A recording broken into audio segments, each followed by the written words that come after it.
जावरा विधानसभा क्षेत्र के ग्रामीण क्षेत्रों में कांग्रेस प्रत्याशी वीरेंद्र सिंह सोलंकी का जनसंपर्क। जावरा, आपको बता दें कि जावरा विधानसभा क्षेत्र में त्रिकोणीय मुकाबला होने जा रहा है, जिसमें कांग्रेस प्रत्याशी वीरेंद्र सिंह सोलंकी चुनाव लड़ रहे हैं, तो वहीं भाजपा से डॉक्टर राजेंद्र पांडे भाजपा प्रत्याशी चुनाव लड़ रहे हैं। तो वहीं निर्दलीय प्रत्याशी जीवन सिंह शेरपुर करनी सेना परिवार के प्रमुख भी चुनावी मैदान में उतरे हुए हैं। आपको बता दें कि तीनों ही प्रत्याशी प्रचार में लगे हैं दमदारी के साथ। तीनों प्रत्याशियों का प्रचार चल रहा है। आपको बता दें कि कांग्रेस पार्टी के प्रत्याशी वीरेंद्र सिंह सोलंकी ने जनसंपर्क के दौरान क्या कहा, देखें खबर। जावरा विधानसभा में पूरे मध्य प्रदेश में तो आम जनता त्राहिमाम कर रही है इस बात भारतीय जनता पार्टी की वादा खिलाफी और भारतीय जनता पार्टी की जनता के प्रति जो बेरुखी रही है उससे, लेकिन जावरा विधानसभा में यहाँ के स्थानीय विधायक के खिलाफ जो आक्रोश है वो आक्रोश जनता का सड़कों पर दिख रहा है। यहाँ पर पिछले 15 वर्षों से लगातार जो विधायक जीत रहे हैं, ना तो वो जनता के सुख दुख में भागीदार हुए हैं, ना जनता के बीच उन्होंने कोई विकास का या कोई उल्लेखनीय कार्य किया है। आम जनता जब किसानों को जरूरत पड़ी कोरोना काल में, आम जनता को जरूरत पड़ी, चाहे किसानों की फसलें बर्बाद हुई हो या अन्य किसी भी तरह से मंडी में उनकी परेशानी आई हो या लूट खसोट भ्रष्टाचार बेईमानी जो पूरी विधानसभा में चली है, यहाँ के विधायक के पास जब लोग पहुंचे तो उन्होंने अपनी बेबसी और लाचारी व्यक्त की बजाय लोगों की मदद करने की। इससे आम जनता में आक्रोश है। आम जनता तो छोड़िए, भारतीय जनता पार्टी के कार्यकर्ता रुष्ट हैं। तो इसलिए लोग सत्ता परिवर्तन चाहते हैं, लोग शिवराज की जगह कमलनाथ चाहते हैं और इसीलिए जावरा विधानसभा भी उस परिवर्तन की हवा में है और एक बड़े बहुमत से हम लोग यहाँ जीत रहे हैं।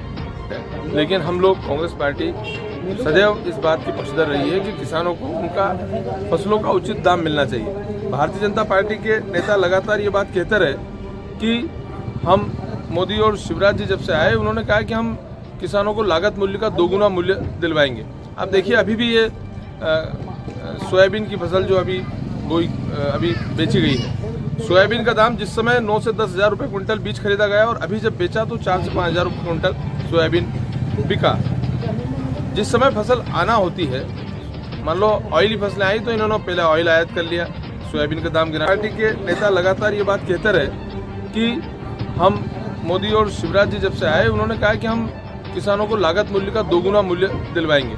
अब देखिए अभी भी ये सोयाबीन की फसल जो अभी बेची गई है, सोयाबीन का दाम जिस समय 9 से 10 हज़ार रुपये क्विंटल बीज खरीदा गया और अभी जब बेचा तो 4 से 5 हज़ार रुपये क्विंटल सोयाबीन बिका। जिस समय फसल आना होती है, मान लो ऑयली फसलें आई तो इन्होंने पहले ऑयल आयात कर लिया सोयाबीन का दाम गिराने के लिए।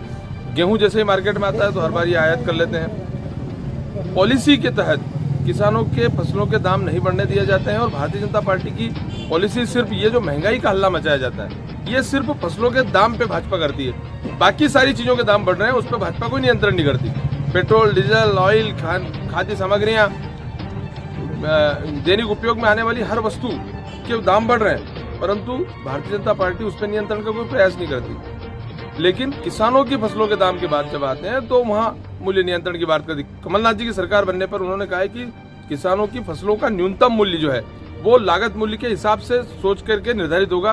पहली घोषणा उन्होंने गेहूं के मूल्य 2600 रुपये प्रति क्विंटल करने की है और अन्य फसलों के दाम भी इसी तरह न्यूनतम समर्थन मूल्य किया जाएगा। कमलनाथ जी ने अपने वचन पत्र में 11 प्रमुख बातें ली हैं। जनहितैषी बातें जो किसानों के लिए है वो ये है कि किसानों को आबादित 12 घंटे विद्युत सप्लाई मिले, किसानों को बिजली और पानी की प्रमुख व्यवस्थाएं हो, वो समुचित व्यवस्थाएं उसमें की गई है। किसानों को 27 लाख किसानों का पहले कर्ज माफ हुआ था, शेष किसान जो बचे उनकी कर्ज माफी होगी। 5,800 तक के बिजली के बिल माफ होंगे, 100 रुपये 100 यूनिट बिजली का बिल माफ होगा, 200 यूनिट का बिल हाफ होगा। 27% ओबीसी को जो आरक्षण देने की बात कही वो आरक्षण का लाभ उनको मिलेगा। 1500 रुपये किसानों को नारी सम्मान की मिलेंगे, 500 रुपये में उसको गैस की टंकी मिलेगी। किसानों से कोई जो फसलों को घोड़ा रोज नुकसान कर रहे हैं उनकी फेंसिंग के लिए उसमें प्रावधान किया गया है।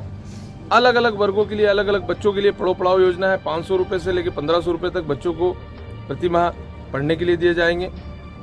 युवाओं के रोजगार के लिए अलग अलग व्यवस्थाएं उसमें की गई है। वचन पत्र जो कांग्रेस पार्टी ने दिया है वो हर वर्ग को ध्यान में रखते दिया है और निसंदेह जनता उस पर भरपूर भरोसा कर रही है।